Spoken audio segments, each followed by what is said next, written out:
I'm 28. And until about a month ago, I lived in the guest room of my parents' house in Phoenix. Not by choice. Honestly, if I could have been anywhere else, I would have. But things don't always go as planned. After graduating with a degree in computer science, I landed a solid job at a mid-sized tech firm. Then the pandemic hit. The company downsized, and I was one of the first to be let go. Over the next year and a half, I applied to hundreds of jobs. Interviews came and went, but nothing stuck. Eventually, my savings ran dry, and the only option I had left was to move back home. I thought it would be temporary. My parents didn't. At first, it wasn't awful. My dad, Richard, was always more reserved, a don't ask, don't tell kind of guy. My mom, Patricia, though, she made sure I felt the weight of every meal I ate and every light switch I flipped. "This isn't a hotel," she would say at least once a week. She'd sigh loud enough for the neighbors to hear if I dared leave a cup in the sink. At first, I chalked it up to stress, but the passive-aggressive comments soon turned into open criticism. "You know, your cousin Jennifer just bought a house, and she's 2 years younger than you," she'd say while wiping the already clean kitchen counter for the 5th time that morning. Or, "It's really sad you're still here. At your age, your father and I were raising you by the time we were 28. I tried to help. I offered to cook, clean, mow the lawn, fix the router when it acted up. I freelanced where I could, built websites for local businesses, helped a family friend set up an online store. I wasn't just lying on the couch binging TV. But in her eyes, it didn't matter. I was still the Leech. It didn't help that my younger brother Kyle was their golden child. He's 24, works in finance, lives in a high-rise downtown, and makes sure everyone knows it. He rarely visits unless there's a holiday, or Mom begs him to come over for dinner. But when he walks in, it's like Moses parting the Red Sea. Suddenly, my mom's whole mood lifts. Her voice gets sweet and cheerful. "There's my baby. You look so fit. Are you working out?" Meanwhile, I'm in the corner holding a trash bag full of recycling, trying not to be noticed. One evening, Kyle came by for dinner, and I could feel it brewing. I was setting the table, placing mismatched plates down with the usual carelessness I've grown accustomed to, since they always treat me like I don't belong anyway. Kyle barely acknowledged me. He made some comment about gas prices and how some people are lucky they don't have to commute. I didn't take the bait. But then Mom poured him a drink and laughed a little too loudly at something he said. She turned to me and asked, "Have you even tried applying for real jobs lately?" My chest tightened. I'd already told her about the 2 interviews I had that week, but she didn't care. Kyle chimed in. "You know, at some point it stops being bad luck and starts being bad choices." He wasn't even looking at me when he said it. That was the night things snapped. I didn't yell. I didn't throw anything. I just picked up my plate, walked back to the kitchen, and ate, standing up at the counter like I was 12 years old again. I could hear them laughing in the dining room. The words blurred, but I caught snippets. "Can't coddle forever. Needs to grow up." Embarrassing at this point. The next day, I was sitting in the den, laptop open, trying to finish a freelance job redesigning a local bakery's website when Mom walked in. She didn't knock. She never knocks. She stood in the doorway with her arms crossed, and I knew something was coming. "You need to start paying rent," she said flatly. I nodded. I'd heard this before. I already said I'd help out once I finish this site. They're paying. I'm not talking about maybe someday. I'm talking now. Today. I stared at her, confused. You want me to write you a check with money I don't have? No, Adam, I want you to grow up. This has gone on long enough. We've done more than our share. You're just a leech living off us. The word slapped me harder than I expected.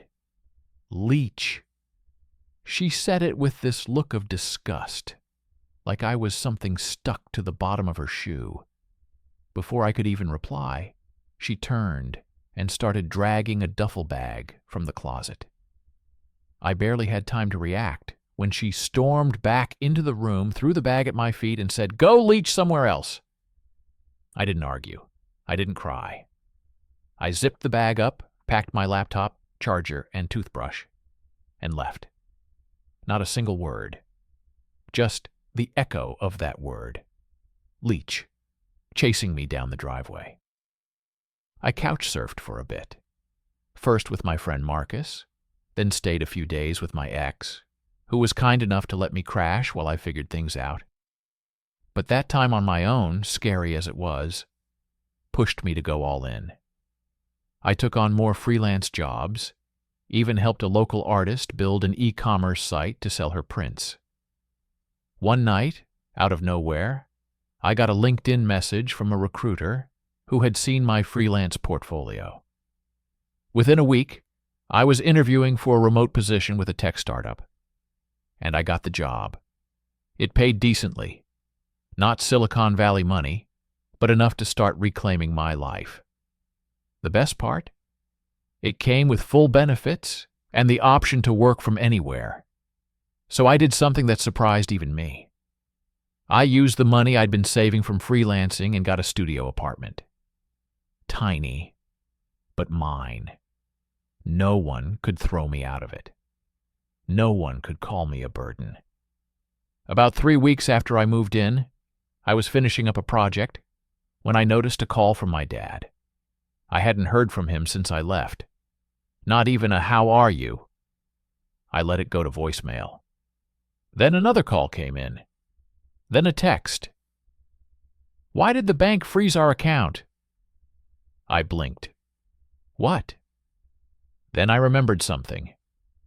Something I hadn't thought about in weeks. Back when I was jobless, Dad had asked me to help him switch over their joint banking setup. He was tired of driving to the bank, and since I was good with tech stuff, he asked me to set up their online access, their mobile banking, and crucially, link their account with their tax software. I'd walk them through every step. We added my email and number as recovery contacts. I was even a secondary administrator on their joint account. Not to spend anything, but to troubleshoot if anything went wrong. And no, that access was still there. I didn't reply right away. I sat there just staring at the message. I imagined them sitting at the dining room table, my mom pacing, my dad fumbling with the bank app, maybe even calling the helpline, only to be told there was a verification lockout and they'd need secondary contact access to regain control. That's when I typed out a reply. Ask the Leech. No emojis, no explanation.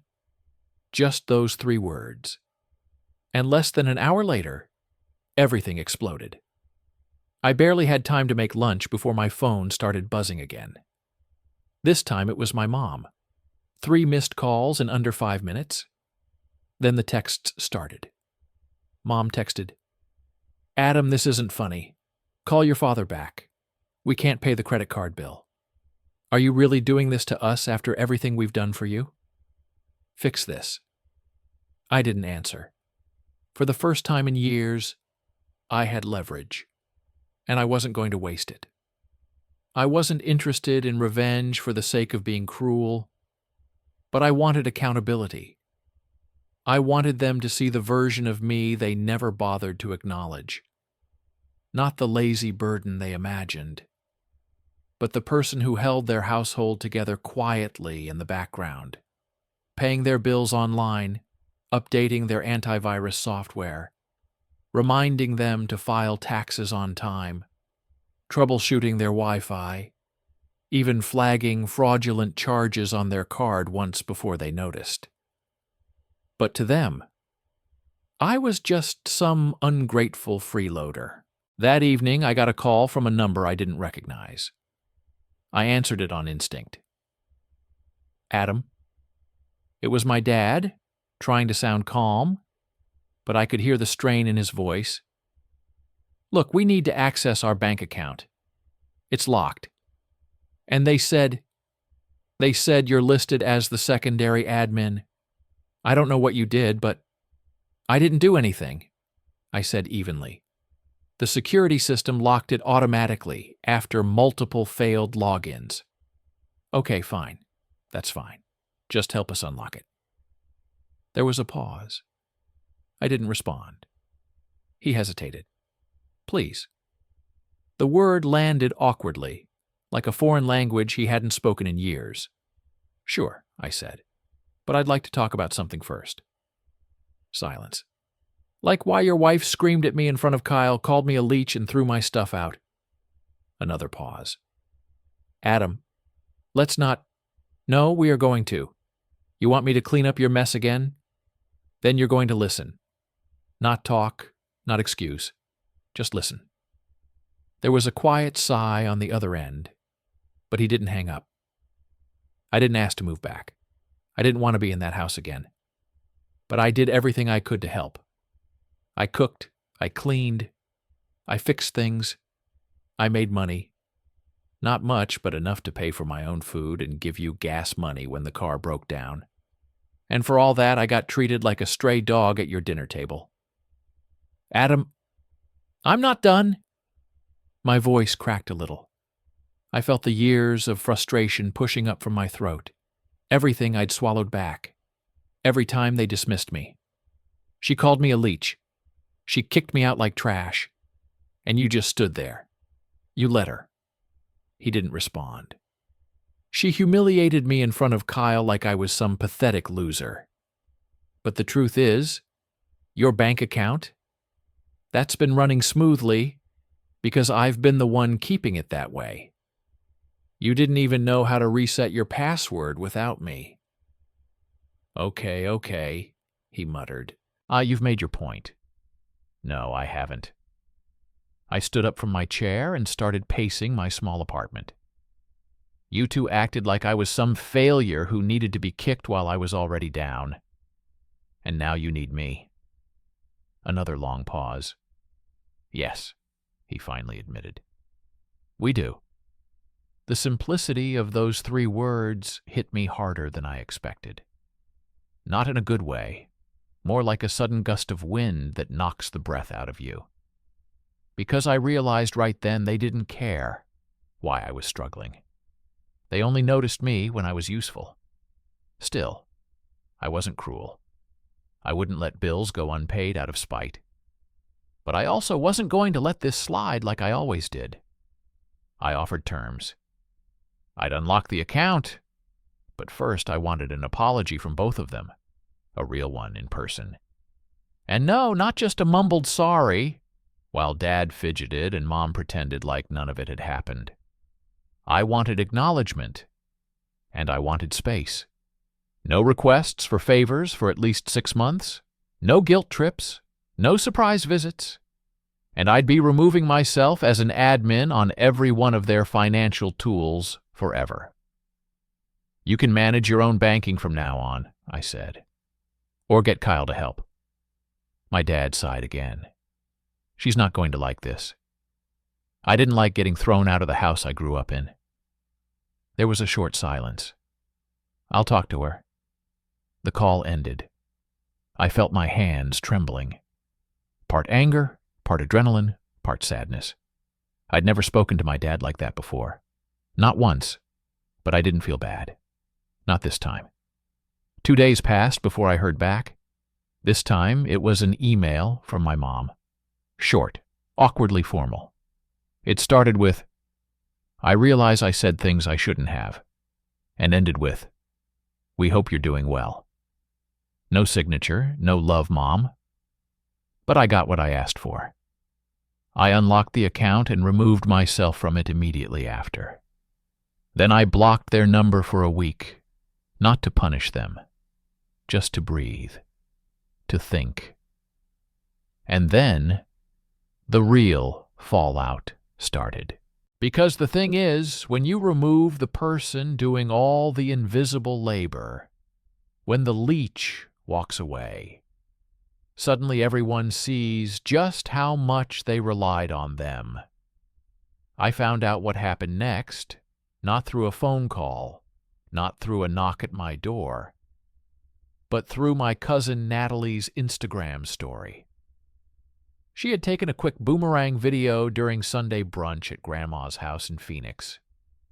Mom sitting stiffly at the far end of the table, wine glass untouched, lips pursed, like she'd bitten into a lemon. My dad was beside her, rubbing his temples, looking like a man who had just learned how to use the internet and failed. Meanwhile, Kyle sat across from them, his smug grin replaced by a furrowed brow. That was new. The caption, "When the group project loses the only person who knew how to do anything." Family drama. I DM'd her with a simple, "What happened?" Her reply came fast. "Lowell, your mom's been trying to figure out how to log into her online banking for a week. She locked the account again this morning. Kyle came over to fix it, and somehow made it worse. Now she's saying, 'You sabotaged it on purpose.'" I stared at the screen, genuinely stunned at how fast the blame had boomeranged back to me. But I couldn't even feel angry, just tired. The kind of tired that runs deeper than sleep. Because there it was again. No matter how much I helped, no matter how quietly I worked behind the scenes, the moment things went wrong, I was the villain in their story. It didn't stop there. Apparently, after I removed myself from their tax filing access, my dad realized he hadn't saved the login credentials for the new system I set up for them last year. When he called customer support, they asked him to verify his last filed return, which of course I had submitted for him through my email with a password saved in a private Google Drive he no longer had access to.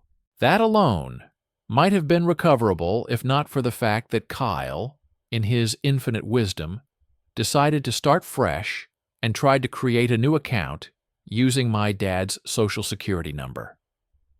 The system flagged it as potential identity theft and locked everything: tax software, online statements, even his HSA portal.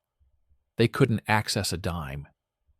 Natalie told me this with the glee of someone watching a soap opera play out in real life.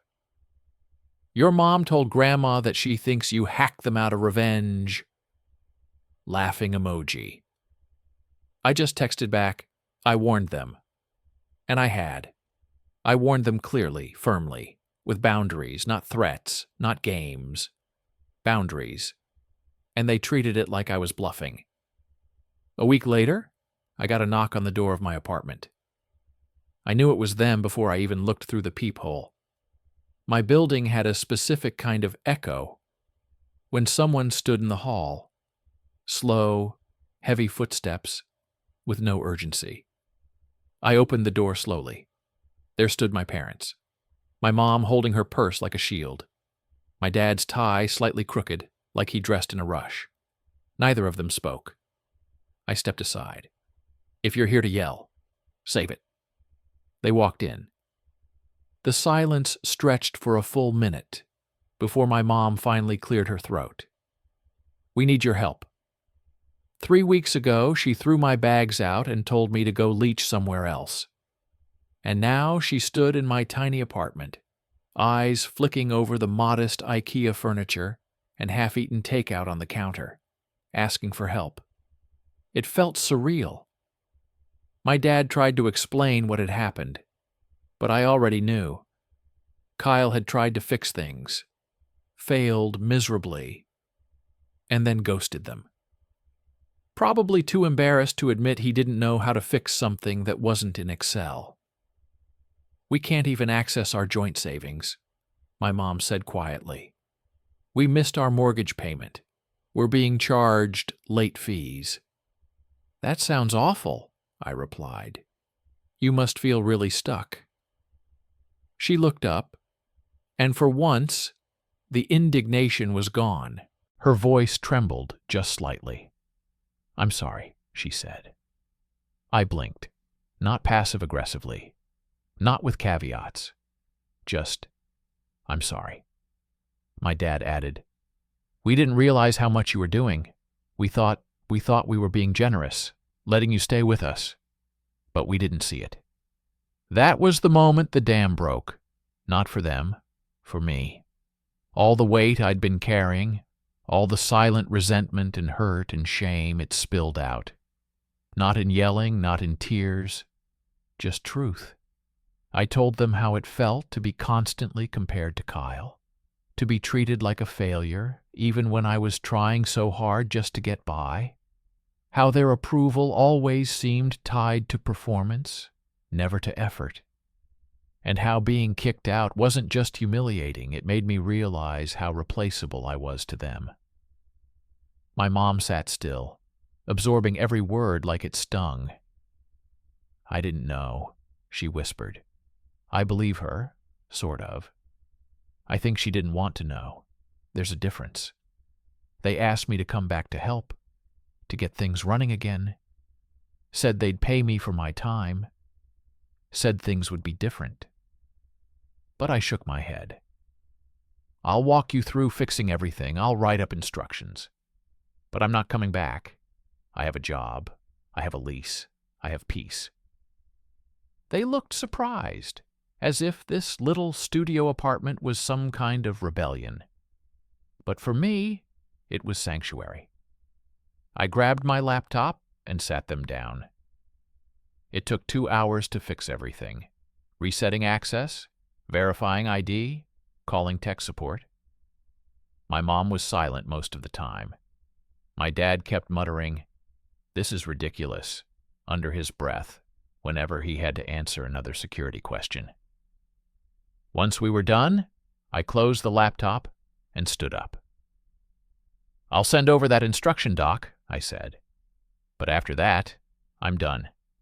No more admin access. No more being the silent tech support. You're adults. You'll figure it out. They stood too.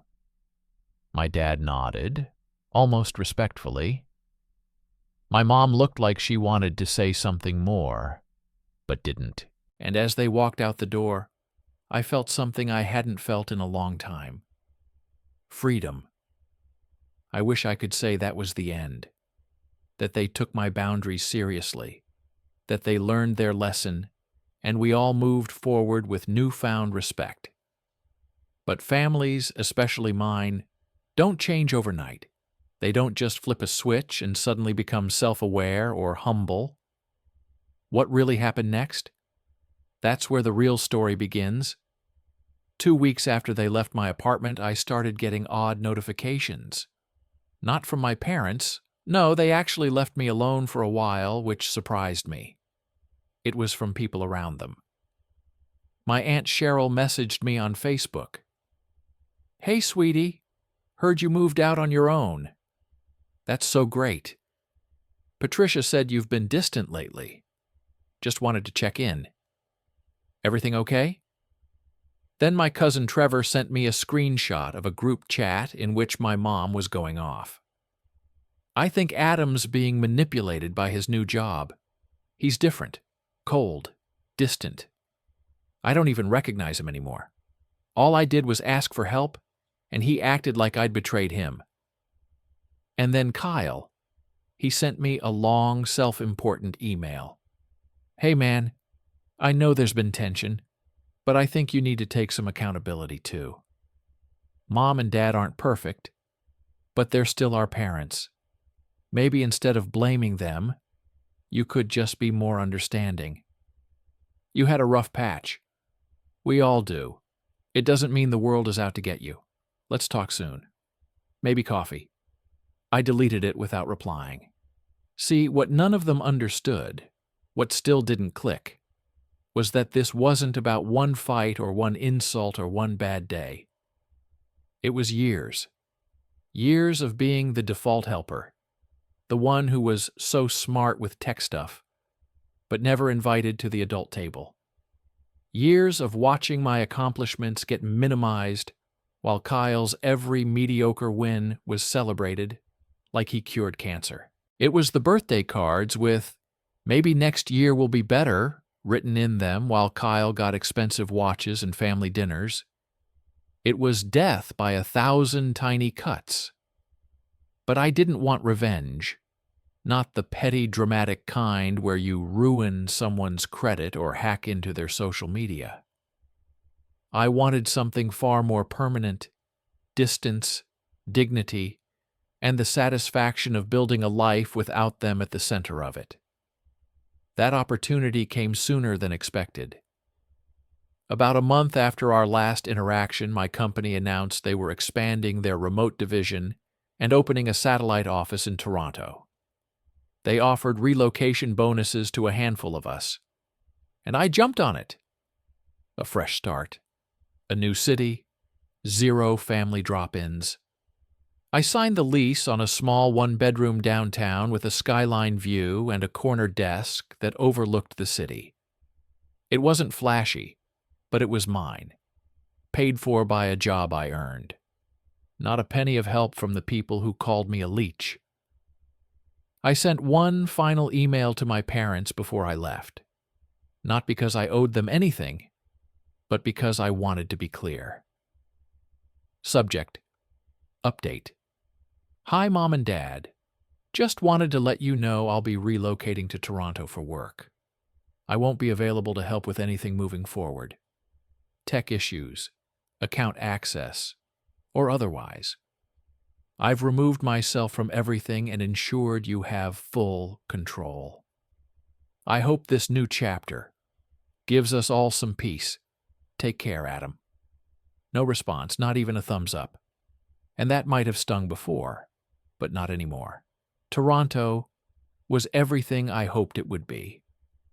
I joined a local coding meetup, made friends quickly, and started volunteering at a nonprofit that helped older adults learn digital literacy.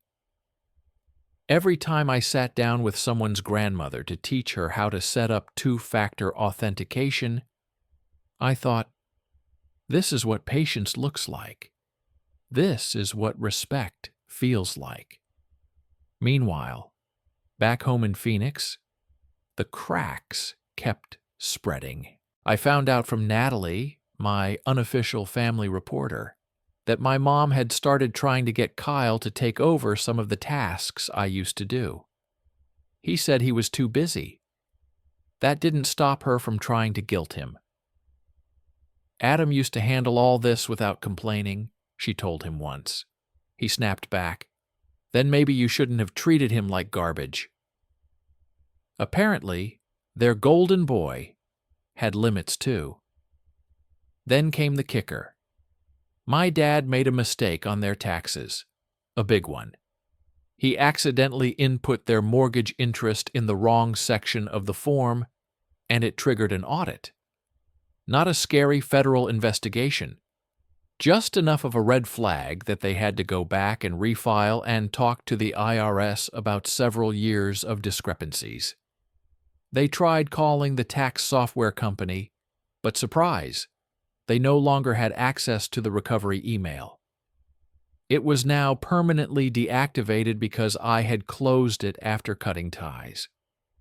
They had to hire an accountant, a real one who charged $150 an hour, and didn't respond to texts at midnight. The real pain wasn't the money, though, it was the control. They'd gotten used to having someone at their fingertips. Someone who would fix things immediately out of guilt or fear or some desperate need for approval. That person no longer existed. I didn't even hear about the audit from them. I found out from, who else? Natalie. Your mom's been in a bad mood for days. Dad messed up the taxes.